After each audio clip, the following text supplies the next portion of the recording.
Welcome back, everybody. You're back with us at Beamer & Son Garage. And our last video, we said we were going to be moving out the Mustang. Well, we're going to start it up, and I don't know if it's going to move. The grass is wet, and ground's wet, saturated. But we're going to try to move it for you, so hang on. We're going to put you on this apparatus of ours again.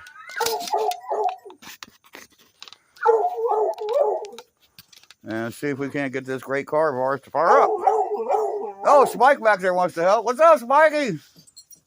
What's up, baby? What up, baby? Yeah, that's my baby right there. He watches the back of the garage. Before he was on the job, I was getting broken into. People were getting in the back of the garage, and they were, trying to steal stuff, I guess. Grab tools, whatever they could grab. And this is the door they went in right here. They went in that door.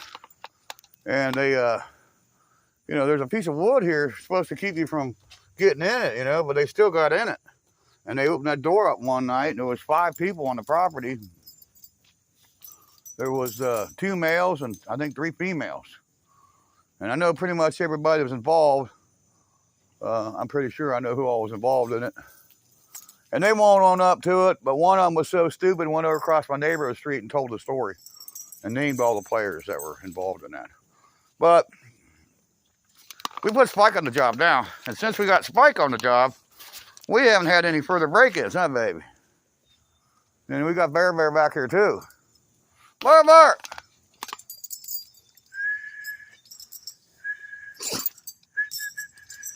He usually howls. Come on, baby.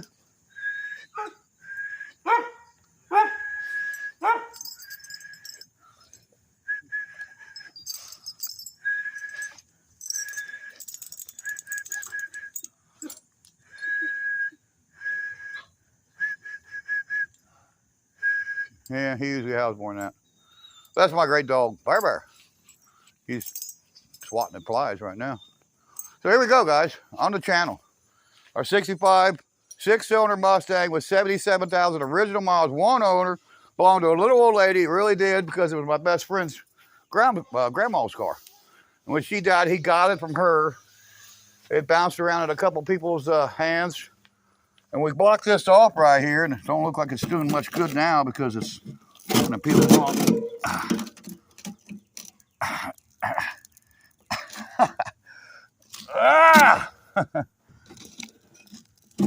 There we go. Yeah, this might be good to catch some bugs with. Yeah, we'll catch some bugs with this. We'll lay it up here and maybe some bugs will get stuck in that duct tape. There we go. Hope it's not my cats. So, we've got a battery in it. Economy power, yellow top that we've been passing from car to car. It was in our dune buggy that I owned, my rail buggy, and I traded it off at a rollback. And we added some cash with it. And we got the rollback. That's how we got the rollback. Trade and some cash. Some guy was in the Volkswagens. He wasn't into the rollback, and we were into the rollback. So we're going to put some fuel right down the vent tube. Try to.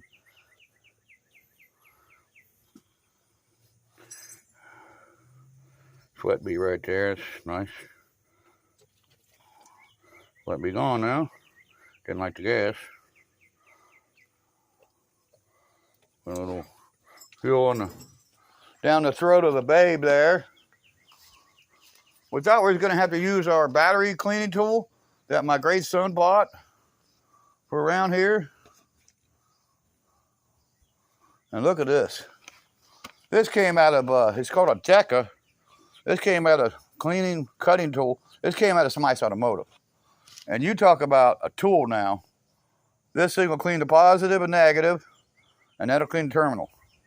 That is one heavy duty, it's all made of aluminum too. One heavy duty battery cleaner. And even my friend Great Super Sim says, that's a battery cleaner from hell. I said, yes, it is. So we found the key to it. Luckily, I had it identified as the red 65 Mustang. I got a little key tag. I try to put on all the keys. Well, not all of them, but I try to get them on there. Here we go. Let's see what happens.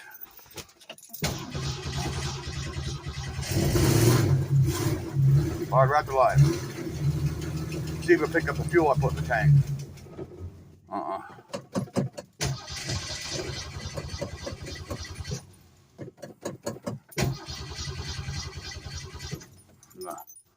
Maybe not put enough fuel in the tank. That might be a problem. I put a couple gallons in it, and it's not picking up, so maybe didn't get enough in it. We'll try it one more time. And that's the thing you deal with when you got an old car like this that's been sitting around. It ain't been running. And I drained all the fuel out of it. I thought somebody siphoned it out. No, I siphoned it out. Yeah, I was thinking it was somebody else, and no, it wasn't anybody else. It was me. I siphoned the fuel out of this puppy myself. Whoa. But I lost you again. Pardon my hand. I got to put you back on the apparatus again. My son needs to buy me a new one. And money's just kind of tight right now. Yeah. He definitely needs to buy me a new one. Sorry, guys. It just came completely off a kilter. Let's see if we can't get it to, there it is. See if we can't get it to hold this time. Still going? Yeah. Still going.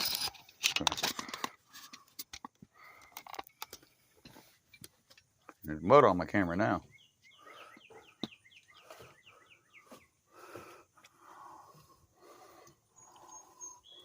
If we can put a little bit more fuel in it this time and get it full all the way. Maybe just not enough fuel in the carb to keep it running and, you know, get enough to get up to the carburetor. I put a couple gallons in it. It might not have been enough to even hit the pickup. So we might have to put a couple more gallons in it. But let's attempt it here. Try to get enough in there where I can see it coming out the top of it.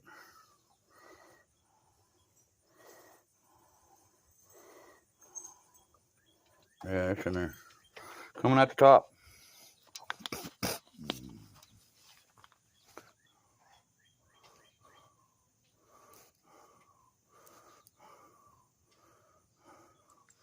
We'll put this back behind it and try to, there we go.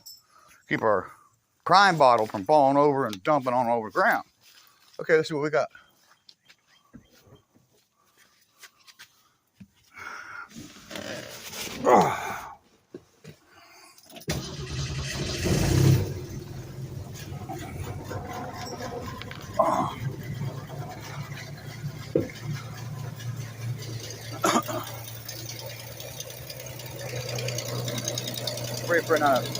Pray for a no backfire.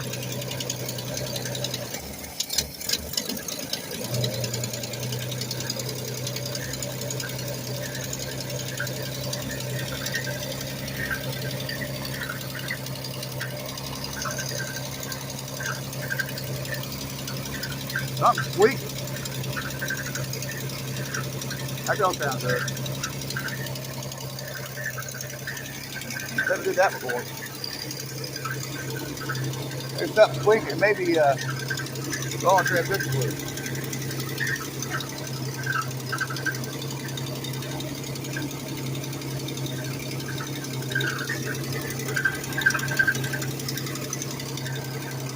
No, it's full. Never done that before. It's definitely picked up now. It would have quit by now. Waiting.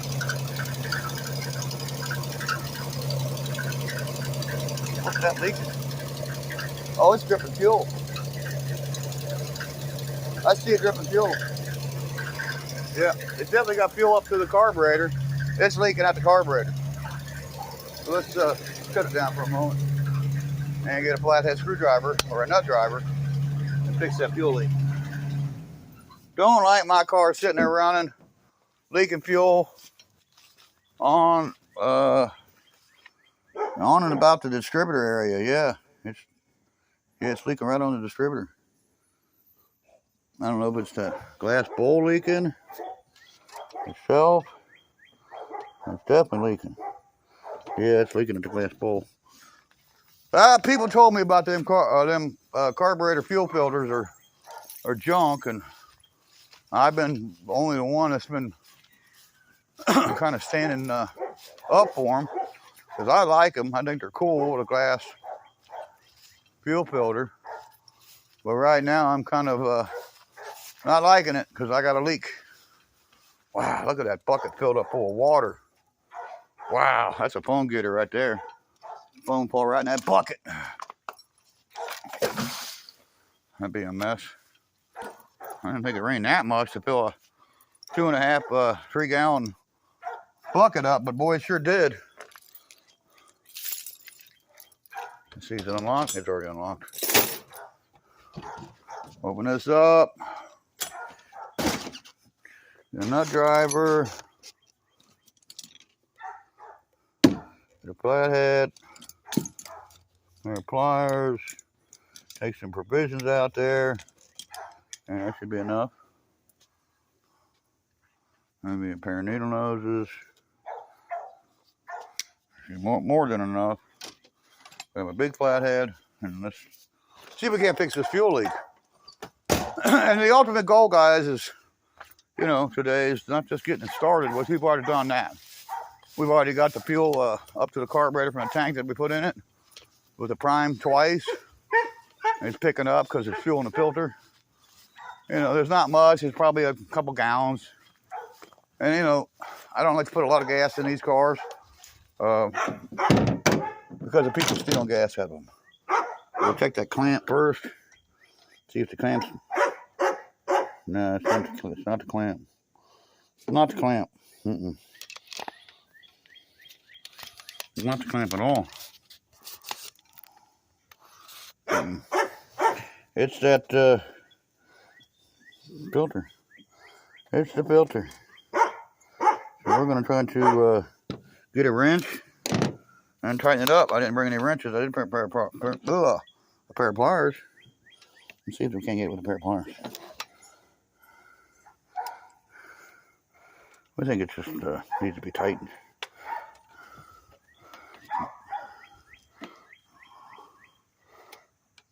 See if that did it.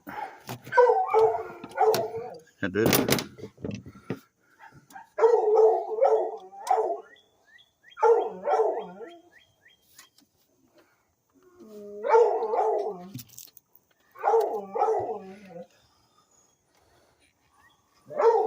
Yep, I think I fixed it.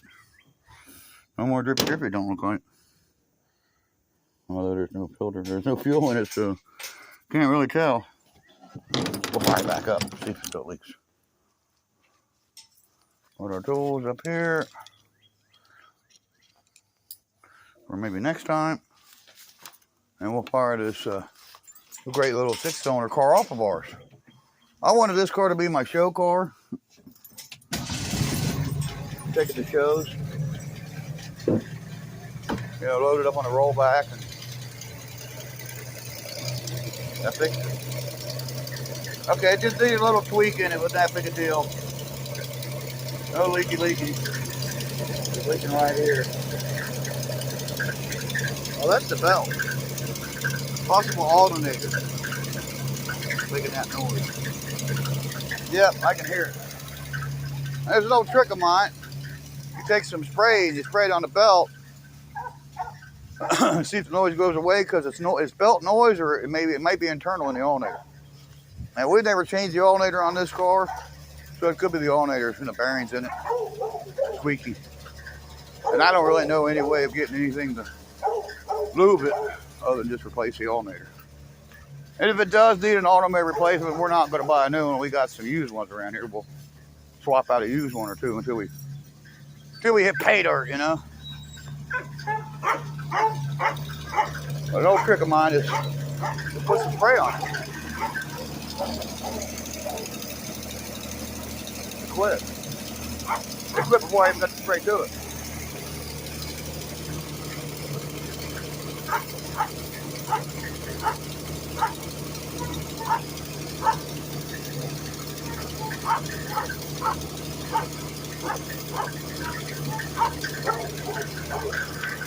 Came back. This thing here would be a great candidate for some water pump lubricant. Yeah, we bought some water pump lubricant, and in the archives of my father's belts and hoses and stuff that he gave me years ago when my dad passed away, before he got, well, it was some kind of form of dementia. They called it sundowners. During the day, he was together, and then when the sun went down, he lost it on me. But he gave me this bottle of water pump lubricant, my great father, and it's not there. Here it is. This is from my father's collection, from his trucking business. And that great father of mine was, and that's what he was. He was a great man. He was a great father to me. I love my dad, and I know my dad loved me. When push comes to shove, the old man would be there for me. He always was. He didn't mess with his son. If he did, yeah, he just messed up. My dad would kick your ass. My dad was bigger than your dad. We'll try some of this water pump lubricant. My great father. My son bought me a couple cans. This isn't one of them, son. This is one that Papa Clyde had, or Papa Clyde had. This is one Papa Ron had that he collected for the truck, for the old boom truck. My dad used to haul loose for, yeah, he hauled loose quick, and then later on when they got a jiffy lift and a boom truck, my dad operated those trucks as he owned them. Okay, let's see if we can kick this down off that idle.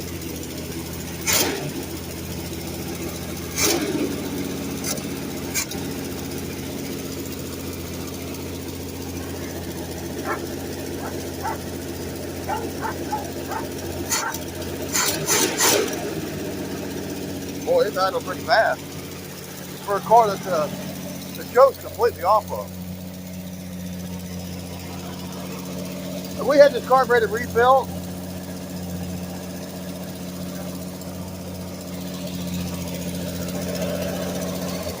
there it is.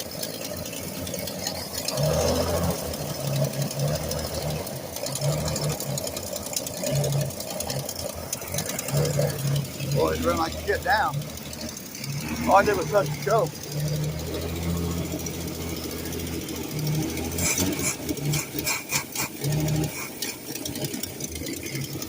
I don't think there's enough gas in it.